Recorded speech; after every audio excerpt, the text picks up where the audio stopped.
Hey, my name's Cameron with Tech Radar, and I'm here in sunny Barcelona checking out the Moto booth. They've got the Moto G5. I brought with me the Moto G4 to see how it stacks up.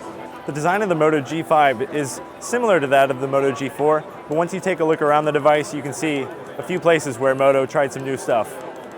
Starting from the top, Moto totally refreshed the design of the Moto G5. You can see that with the almost unibody design. This part is removable. You can see the little pin right here. But other than that, it's all metal, transitions into a plastic trim and the shiny metallic edge. If you're a Moto G4 user, putting one of these in your hand, you're definitely going to notice some improvements. It's smoother all around. The Moto G5 may not have the rubberized grippy back of the Moto G4, but that doesn't mean it's any less comfortable to hold. Drop down from 5.5 inches down to 5, and that just makes it a little easier to keep in the palm. Starting at the bottom with the fingerprint scanner, that simply isn't present on the G4. Moving up to the top, you have the Moto logo. The front-facing camera is also taken a spin over to the left side, but the metallic trim along the earpiece is still present. It's just shrunk down a bit. Those who really enjoy the large screen real estate of a 5.5-inch display shouldn't necessarily worry about the drop to 5 inches on the Moto G5. Very pixel dense, it's 1080p just like the G4. Personally, I didn't have any complaints with the way the Moto G4 felt in the hand, but the Moto G5 feels more like a premium flagship phone, which is all the more impressive because it's a budget phone. So under the hood of the Moto G5, we have a Snapdragon 430. It comes in both 2 and 3 gigabyte of RAM configurations.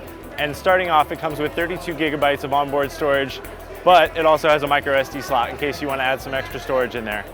Interestingly, the Moto G4 actually has a slightly more powerful chipset, the Snapdragon 617, than the G5, which has the 430. Running down the list, the Moto G4 has only a 2 gigabyte of RAM configuration and comes standard with 16 gigabytes of onboard storage, though it also does offer a micro SD card slot. While the drop-down in Snapdragon 430 might be a surprising move, honestly, they both operate the same. Although our time with the Moto G5 has been short at MWC 2017, we can't say that the performance is much of a step up or a step down. If you like taking photos with the Moto G4, it's going to be pretty much the same with the Moto G5.